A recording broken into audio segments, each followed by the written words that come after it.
पूरी रिपोर्ट में आपका बहुत बहुत स्वागत है। मैं आपके साथ कमल कौशिक। आइए सबसे पहले बात कर लेते हैं कांग्रेस की, क्योंकि राज्यसभा चुनाव को लेकर राजस्थान में क्या हो रहा है वो भी जानना जरूरी हो जाता है। राजस्थान में राज्यसभा की 4 सीटों के लिए चुनाव हो रहा है, लेकिन नामांकन 5 उम्मीदवारों की ओर से भरा गया है, जिसने कांग्रेस पार्टी की टेंशन को बढ़ा दिया है।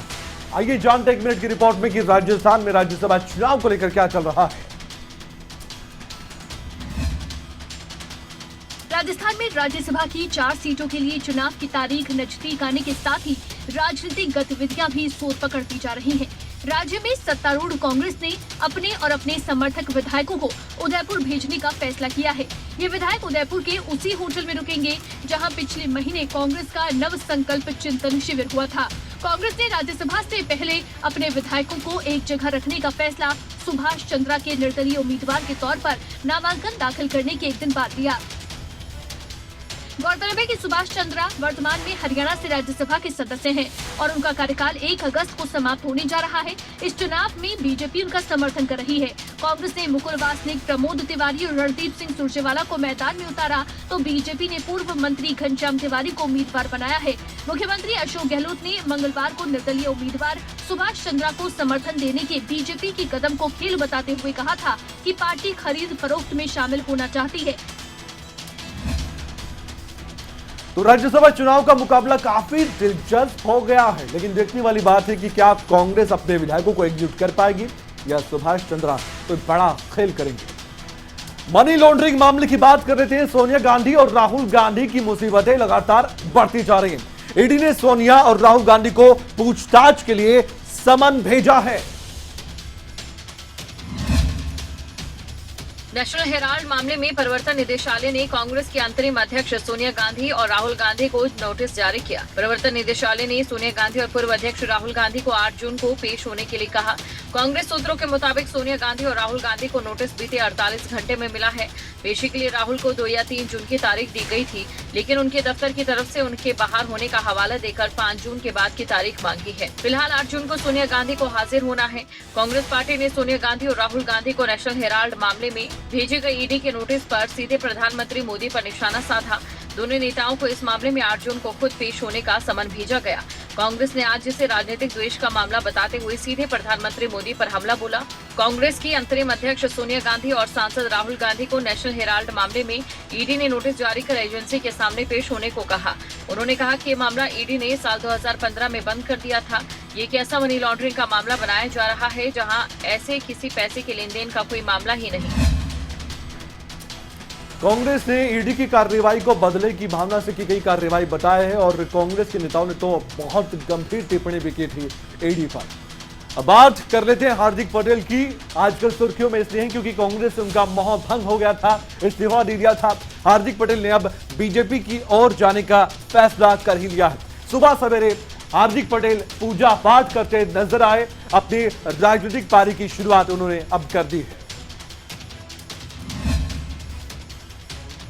कांग्रेस से इस्तीफा देने के बाद अब हार्दिक पटेल बीजेपी के हो लिए हैं। पाटीदार आंदोलन से राष्ट्रीय राजनीति में चमके हार्दिक पटेल को जब साल 2019 में राहुल गांधी कांग्रेस में लेकर आए तो उन्हें तुरुप का इक्का बताया जा रहा था। साल 2020 में गुजरात कांग्रेस का कार्यकारी अध्यक्ष बनाया गया, लेकिन लंबे वक्त से नाराज चल रहे हार्दिक ने पिछले महीने ही पार्टी से इस्तीफा दे दिया। इस दौरान उन्होंने कांग्रेस की स्टेट यूनिट से लेकर हाईकमान तक कई आरोप लगाए थे, लेकिन अब प्रधानमंत्री नरेंद्र मोदी से प्रभावित होकर उनकी कार्यशैली से प्रभावित होने की बात कहने वाले हार्दिक पटेल को कमल का फूल थामने का मौका मिला तो उन्होंने बीजेपी में आस्था जता ही दी। बीजेपी ज्वाइन करने से पहले उन्होंने एक ट्वीट भी किया था जिसमें लिखा था, राष्ट्रहित, प्रदेश हित, जनहित एवं समाज हित की भावनाओं के साथ आज से नए अध्याय का प्रारंभ करने जा रहा हूं। भारत के यशस्वी प्रधानमंत्री नरेंद्र मोदी जी के नेतृत्व में चल रहे राष्ट्र सेवा के भगीरथ कार्य में छोटा सा सिपाही बनकर काम करूंगा। तो हार्दिक पटेल की नई पारी की शुरुआत अब हो चुकी है। अब राजनीति में बीजेपी के साथ हार्दिक पटेल हो चुके हैं और बीजेपी ने उनका हार्दिक स्वागत किया है। मुंबई में कोरोना की रफ्तार एक बार फिर से तेज होने लगी है। बीएमसी ने अधिकारियों को युद्ध स्तर पर टेस्टिंग के लिए कह दिया है ताकि ज्यादा से ज्यादा लोगों को टेस्ट करवाने के बाद कोरोना की चेन को तोड़ा जा सके। मुंबई में एक बार फिर कोरोना पैर पसार रहा है।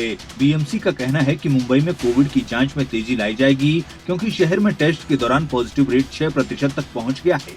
बीएमसी ने कहा कि हमने अधिकारियों से युद्ध स्तर पर टेस्ट को तुरंत बढ़ाने के लिए कहा है। टेस्ट लैब को भी पूरी तरह तैयार होने और कर्मचारियों की संख्या बढ़ाने के लिए कहा गया है। चेतावनी दी गई है कि मुंबई में रोजाना के मामलों में जबरदस्त वृद्धि हो रही है। अब जबकि मानसून सिर पर है, तो ऐसे में कोरोना के नए मामलों में तेजी से वृद्धि देखी जाएगी। बीएमसी ने 12 से 18 साल के बच्चों में टीकाकरण अभियान और बूस्टर खुराक को और तेजी से आगे बढ़ाने की सलाह दी है। मंगलवार को मुंबई में 506 नए कोविड के मामले दर्ज किए गए, जो इस साल 6 फरवरी के बाद सबसे ज्यादा रोजाना की संख्या है। इस साल अप्रैल में रिपोर्ट किए गए मामलों की तुलना में मुंबई में मई में रिपोर्ट किए गए कोविड मामलों की संख्या में 100% से ज्यादा की वृद्धि देखी गई है, जबकि कुल 85 करोड़ से ज्यादा लोगों का कोरोना टेस्ट किया जा चुका है।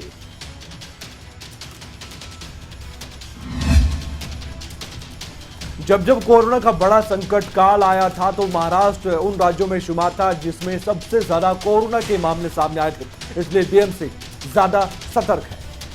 हरियाणा में राज्यसभा की 2 सीटों के लिए चुनाव होने जा रहा है, लेकिन फिर भी यह चुनाव बहुत ज्यादा दिलचस्प हो गया है, क्योंकि बीजेपी कांग्रेस उम्मीदवार के बाद अब निर्दलीय उम्मीदवार कार्तिकेय शर्मा ने भी नामांकन दाखिल कर दिया था।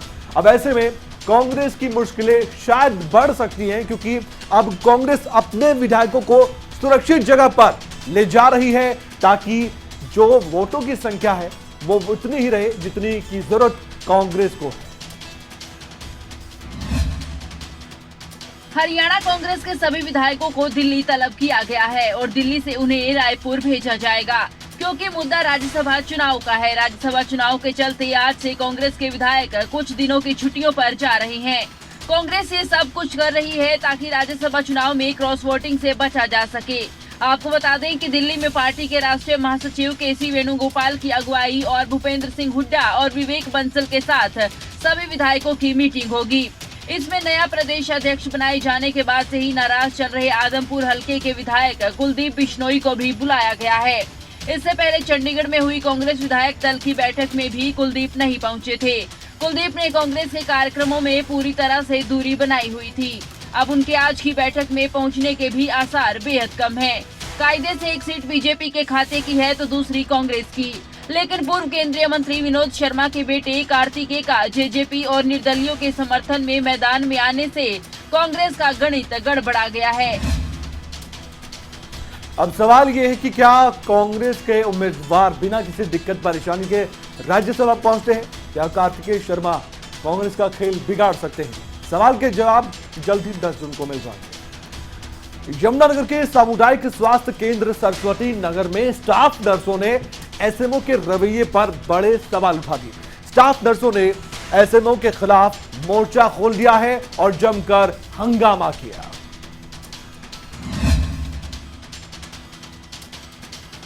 जिन नर्सों को मरीजों की देखभाल करनी है, जिन एसएमओ मैडम को नर्सों के साथ मिलकर सामुदायिक स्वास्थ्य केंद्र में सुविधाओं को बढ़ाना है, वही आपस में उलझते नजर आ रहे हैं।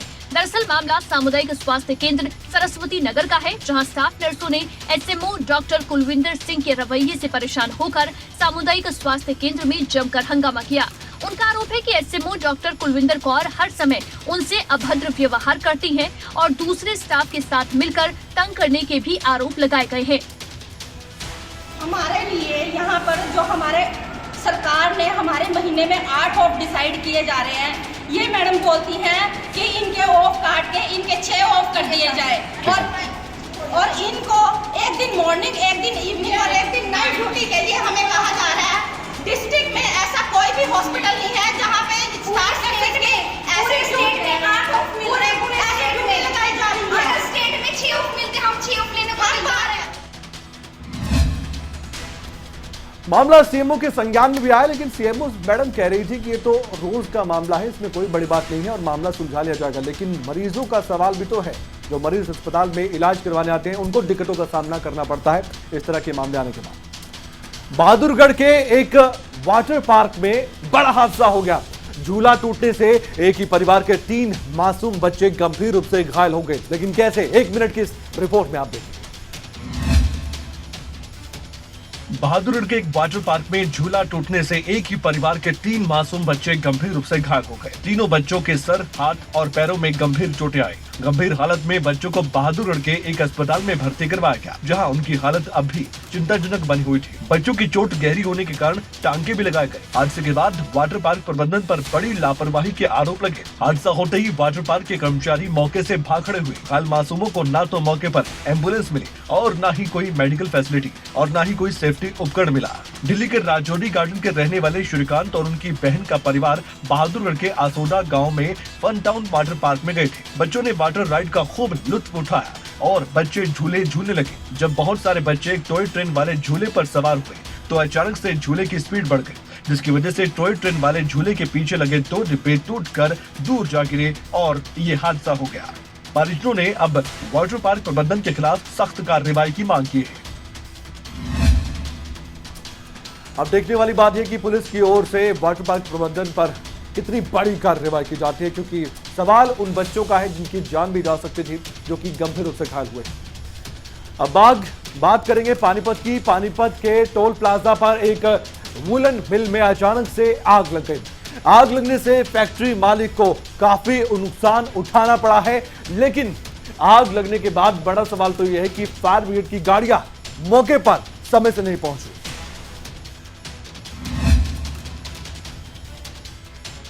जी हाँ, कमाल ही है कि दावे बड़े बड़े होते हैं जो कमाल के होते हैं, लेकिन मजाल है कि कोई इन दावों को धरातल पर उतार दे।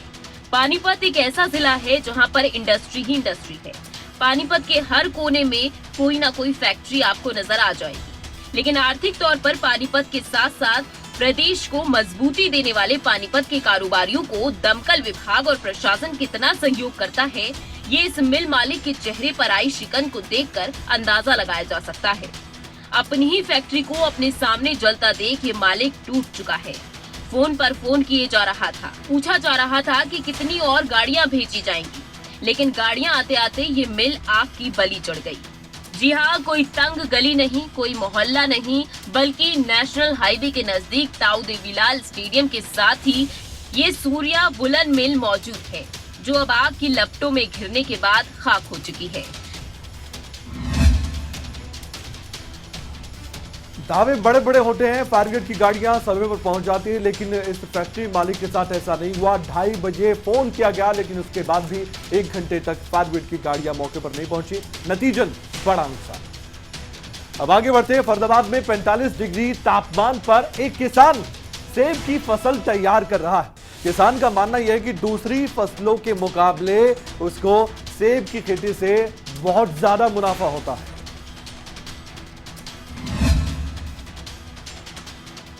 फरीदाबाद को अब तक केवल उद्योगों के लिए जाना जाता था, लेकिन अब फरीदाबाद को सेब की खेती के लिए भी जाना जा रहा है। दरअसल फरीदाबाद के गांव शाहपुरा में एक किसान साल 2019 से सेब की खेती कर रहा है और अब सेब के पेड़ पर फल भी लग चुके हैं। जुलाई महीने में इन पेड़ों से निकलकर सेब मार्केट में पहुंच जाएगा।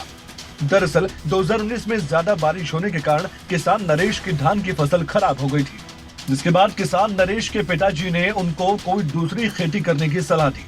नरेश ने YouTube पर हरी सिंह नामक किसान का वीडियो देखा और उनसे मिलने के लिए हिमाचल प्रदेश के बिलासपुर जिले गए। हरी सिंह से उन्होंने 170 के करीब सेब के छोटे पौधे खरीदे और एक पौधे की कीमत 60 रुपए चुकाई गई।